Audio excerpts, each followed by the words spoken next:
Something is wrong here. You would think that if something keeps finding exactly what it is meant to hit, then there must be a clean reason for it. A straight reason.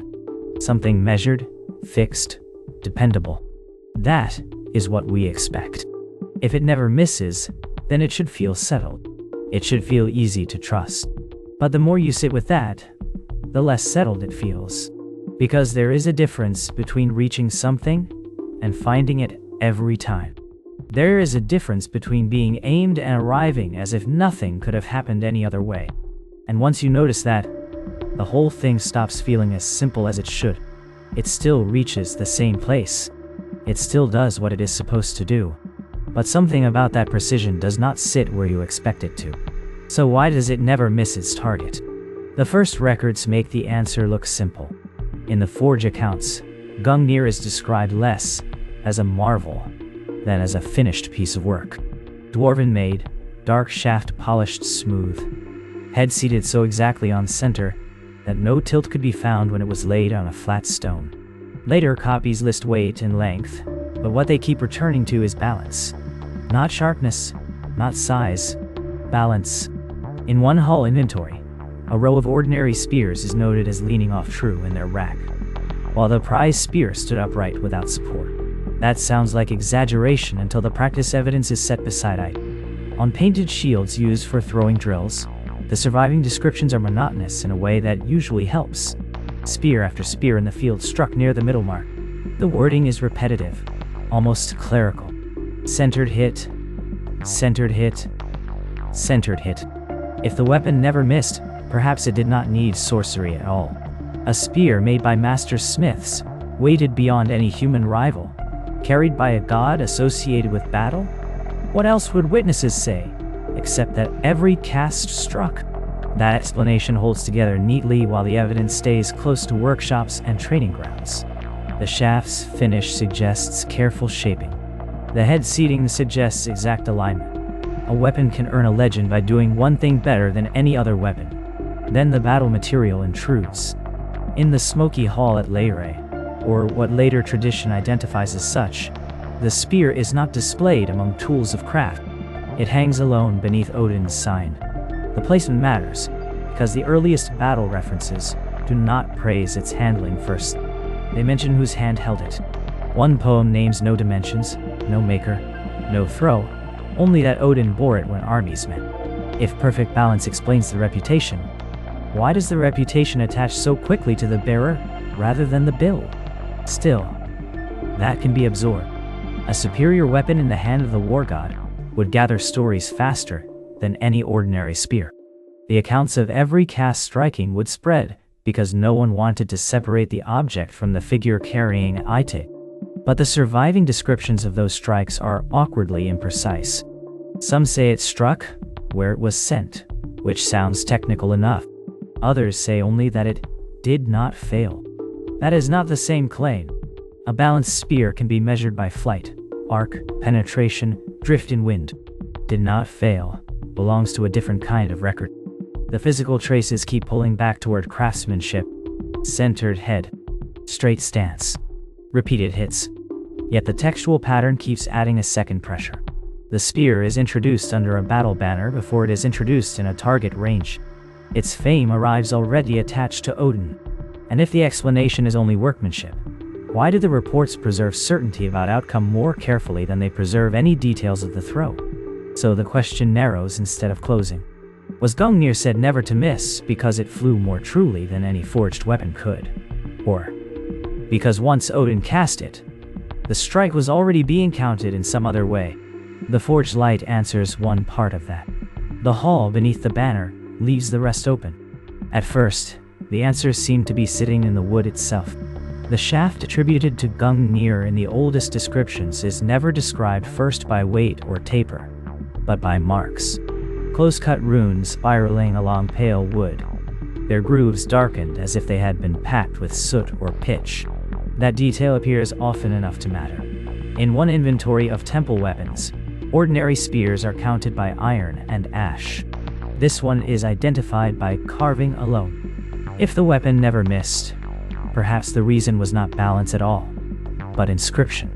That reading gains force from the damage reports. A split shield survives in one burial deposit with a spearhead hole carried straight through into the mail shirt hung behind it. The shield boards are burst outward, not deflected sideways. In another account, several cast spears are found short in wet ground, while one rune-carved spear stands fixed in a target beyond them. The pattern is tempting. Common weapons obey angle, drag, and impact loss.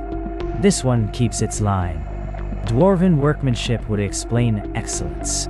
Dwarven gift-making, in the older phrasing, suggests something more exacting than excellence. Then the measurements begin to crowd that explanation. The surviving references to the runes do not agree on placement. Some put them near the grip, some beneath the socket, some along nearly the full shaft. If the carving itself governed flight, why would the active section vary? A dim chamber described in one late source complicates it further. The spear is displayed upright, casting a narrow shadow across carved stones marked with symbols that match the shaft. The correspondence is too deliberate to ignore. If the runes only acted on the weapon, why repeat them in stone around it? The obvious answer is activation. The shaft bears the working signs. The chamber preserves the formula.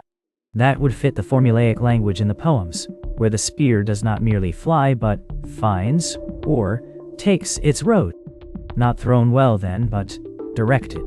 Reports that shields and armor do not turn it aside would follow naturally if the path were fixed after release. Yet the physical traces still resist neatness. In the pierced shield and mail, the line of entry is true enough. In another described strike, the obstacle damage widens irregularly before narrowing again at the final puncture. That is not the clean behavior of a rigid object holding one perfect course. It reads more like correction after disturbance. But correction by what? The shaft? The runes? The thrower? A further problem sits in the language of the records themselves. The same phrases recur too exactly across separate texts. The spear chooses its path, will not be turned, goes where it is sent. Such repetition can preserve old belief, but it can also flatten observation. Are these impact reports or inherited wording attached to any prestigious spear linked to dwarven making?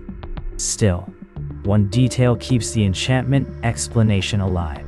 In the comparative finds, only the rune-marked spear is consistently set apart. Several thrown spears scattered in mud, one lodged far beyond. Plain shafts in a rack, one standing alone in a chamber among matching symbols. The separation is material, spatial, and textual at once. If the carvings are decorative, why are they repeated where the weapon rests? If they are operative, why do their positions vary? And if the spear's path is chosen after the cast, what exactly is being chosen? The route through the air, or the thing the weapon is meant to reach? The first records make the answer look simple. In the oldest battle descriptions, the spear is not introduced by miracle, but by workmanship. A dwarven forged weapon, perfectly balanced, cast by the one god expected to use the best weapon in the world. That would account for the reputation. If every surviving account comes from victories, then never misses may only mean that no one bothered preserving the throws that did. Then the placement of the evidence starts to narrow that comfort. On one carved panel, a spear arcs above a packed line of helmets and raised shields before any swords meet. The angle matters. It is not thrown at a man in front. It passes over the army. In another source, a fallen body lies apart from the melee with a spear planted beside it, and ravens on the ground nearby. The body is not shown struck through. It is marked. That could still fit ordinary warfare. A cast over the enemy line might be a signal to begin battle, and the dead man with the planted spear might simply be a commemorative image, added later. The spear's fame would remain physical. Excellent balance, exceptional throw, later exaggerated by poets. But the copies complicate that. In one hall inventory, shorter spears with simple carved bands hang in a row beside a larger spear marked with deeper runes. They are not grouped by size or wood. They are grouped by function. The smaller ones appear in ritual contexts where enemies are given before combat. If imitation spears are thrown for the same purpose, then the important feature may not be flight at all. It may be designation. The cast does not need to hit a body if the act itself claims the target. That explanation settles several things at once. It accounts for why Odin begins wars by casting the spear over armies. It explains why victims marked by the spear are said to belong to him. It also explains why the same object appears in two settings without embarrassment. A spear stands upright between an altar stone and a rack of weapons in the same hall. Weapon and consecrating sign occupy one place because they are one instrument. Yet, the wording in the battle formulas remains awkward under that reading. The enemy is not always said to be declared or named. He is often said to be struck, even in passages where no wound is described. If the cast is only symbolic, why preserve the language of impact so carefully? And why do the ritual copies remain visibly lesser? Shallower carving, simpler bands, lighter heads. If any spear could perform the declaration. The distinction suggests authority is not transferable in full. The copies can imitate the act, but not the object from which the act takes force. That would make Gungnir less a well-made weapon than a binding instrument. The spear of the one who has the right to assign the slain. Still, one detail keeps the question open. In the images of the overcast spear, the line of flight is drawn with the same care as in scenes of direct attack. The trajectory is never casual. Even when no single body is named, the cast is treated as if it is going somewhere exact. If the target is an army, why preserve the precision of a hunter's throw? And if the target is a person, why throw above the shields before the battle has even begun? The first record that complicates Gungnir's reputation is not a broken target, but an absent one. On one carved panel, a spear flies over the front rank and passes above an entire formation of soldiers. No fallen figure is marked beneath its path. The inscription below names no man, no captain, no standard bearer. It says only that the cast was made before the fighting. A second image from a different source shows the spear planted in open ground behind a shield wall with no body beside it. If the question is why it never misses, these scenes offer an awkward answer. Perhaps the target was never a single body at all. That explanation holds for longer than expected. Several war accounts use the same grammar. The spear is cast over them, not at him. A line of warriors stands beneath a hovering spear shadow cast across the whole group. The wording attached to one such image treats the army itself as the object of the act, not struck, exactly, claimed. In that reading, the throw functions as a declaration before combat, and never missing means only that the intended offering, an opposing host, has been marked without fail. A spear planted before two waiting armies divides the field while both sides remain unbroken. The cast has already done something, even before any wound appears. That would explain the empty ground behind the shield wall. It would explain why some accounts care about sequence. Cast first, battle after. More than impact. It would also explain why no one bothers to identify a body where the spear lands. The point of contact may be ceremonial placement, not physical injury. Then the distances begin to interfere. In 3 descriptions of pre-battle casts, the spear is said to pass over the foremost rank by a margin too low for a high dedicatory arc, and too high for a direct throw into a chosen man. One source gives the depth of the formation. Another notes where the shaft was found afterward, well beyond the rear line. If the army is the target, why preserve the landing point so carefully? Why note that it crossed the full body of the formation rather than merely entering its space? A further difficulty sits in the wording of the rites themselves. The army is treated as the offering, but the cast is still described as striking. Not striking a soldier, not striking a shield, but striking the host. The language behaves as though a collective can be hit in the same way a body can. That sounds metaphorical, until the physical details return. The spear's path is measured, its placement remembered, its crossing of the formation treated as necessary. So the investigation narrows instead of resolving. The old claim that every cast found its mark cannot simply be discarded, because these ceremonial throws preserve the geometry of aim even when no individual target is named. Yet, the newer evidence refuses to reduce the event to ordinary accuracy. The spear lands, yes, but often where no wound could prove the hit. If that open ground behind the shield wall counts as contact, then what exactly was struck? The earth? The line? or the army, as a single thing.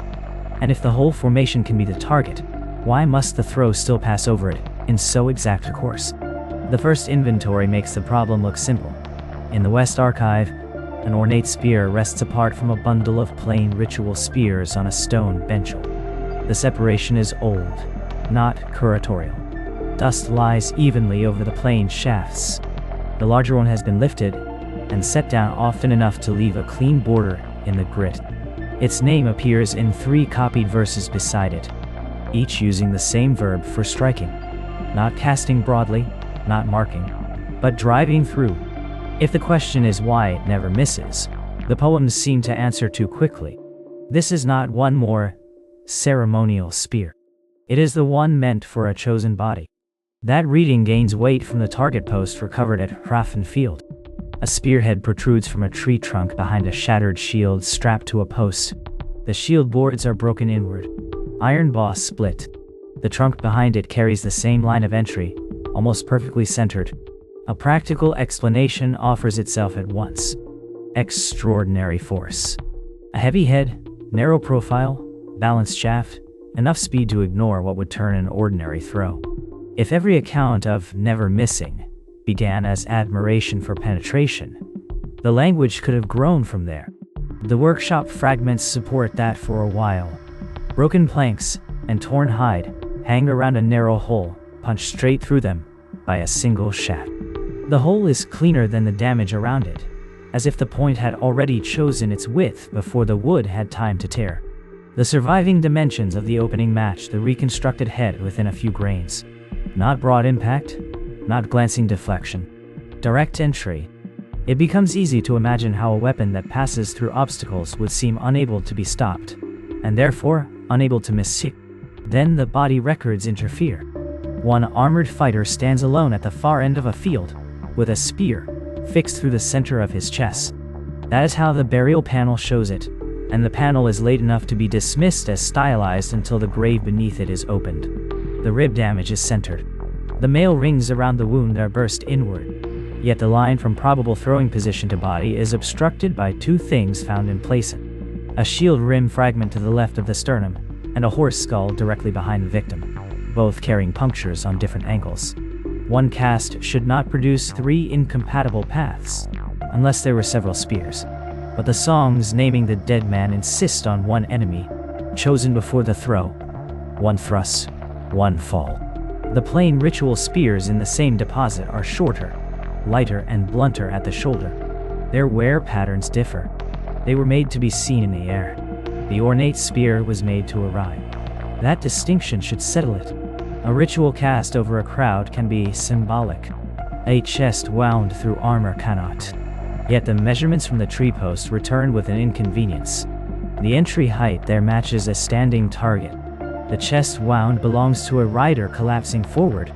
If the spear passed through shield, man, and into the horse line, why is the trunk scar from a separate test post cut to the same depth as the battlefield wound? Why do the poems describe one chosen enemy, but preserve no agreement on where he stood when struck? The obstacle pattern says force. The burial says selection. The name says thrusting. The placement apart from ordinary ritual spears says this object was never meant to be confused with them. Still, the surviving records keep attaching certainty to the victim before they attach motion to the weapon. The chosen man is identified first. The path comes later, and never the same way twice. The first record that seemed useful was not a battle account at all, but a hanging scene cut into weathered wood. A spear passing above a kneeling captive, with a gallows on one side and a field of shields on the other. The carving is clumsy in the faces and exact in the weapon. The shaft is drawn level, not descending. If the point of the cast were impact, the image is wrong. If the point were designation, it is precise. That would explain several stubborn details at once. In the war notices, the cast often comes before contact. The victim is said to be given before he is struck. In 2 separate texts, the wording for dedicating the slain appears before any wound is described. A spear that never misses might not need to reach first. It might only need to mark. For a while, the battlefield evidence sits neatly inside that idea. One textile fragment from a burial mound shows a warrior in a crowded melee with a fresh spear-cut sign on his cloak, while the body itself carries no corresponding puncture. The mark is high on the shoulder, shallow, almost deliberate, and the fatal injury came later from the front. Another source describes it cast over an army, not into one. If the target is fixed by declaration, then missing becomes difficult to define. The throw names the dead. The fighting merely catches up. Then the grave field complicates it. At the northern edge of a mass burial, a spear was planted upright above the trench. In a separate clearing, miles away and from a different century, another spear lay beside a single corpse in nearly the same relation. Not embedded in the body, not broken in combat, but placed as if to complete an act already underway. The pattern is attractive because it joins army and individual under one rule. One cast over many, one cast toward one, same result. The dead belong to Odin. But if the mark alone is enough, why do the single combat accounts preserve such exact trajectories? A later poem, usually dismissed as embellishment, describes the spear hanging for an instant above one chosen fighter, while the rest of the line blurs around him. That image would be easy to ignore if not for the physical parallels. In one dual burial, the wound path enters beneath the collarbone, at an angle too steep for a level throw from equal ground. The shield shows no matching strike. The body was hit. The defense was not. Elsewhere, in mass war rites, no such path matters at all. The army itself is treated as the offering. So the same object appears to operate under two incompatible conditions. In one, the cast overrules ordinary contact. In the other, contact arrives with impossible specificity. The inscriptions do not settle this. The runic formulas attached to the spear are not prayers for strength or steadiness. They cluster around binding, choosing, and giving. Yet the narratives that preserve them still care about where the point lands.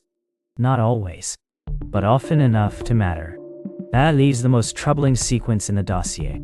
The target is identified before the strike is complete, and the strike still arrives as if aim had been perfect all along. If that chronology is right, then the question is no longer how the spear flies. It is what counts as the moment of being hit. The altar spear is taller than the others by nearly a forearm. It stands alone beside a shield, darkened almost black, and a bowl of carved lots worn smooth at the rim. Along the shaft, the runes are cut deeper than on the smaller ceremonial spears fixed into the temple beams behind it. At first, the arrangement suggests a simple answer to the old claim that Gungnir never misses. The spear is not only a weapon, but the central instrument of selection. The lots choose. The banner of Odin hangs above. The spear confirms. Accuracy in that setting would not mean striking a point in space. It would mean that whatever is named by the right is already assigned. That explanation sits comfortably with the field record's son. In one burial ground, a planted spear rises above a spread of bodies with no way to identify a single intended victim. In another clearing, a lone corpse lies beside a weapon of the same profile. The same long leaf-shaped head, the same dark shaft proportions. Persons and armies appear under one rule. The cast does not need to find a body if the body or the host has already been claimed.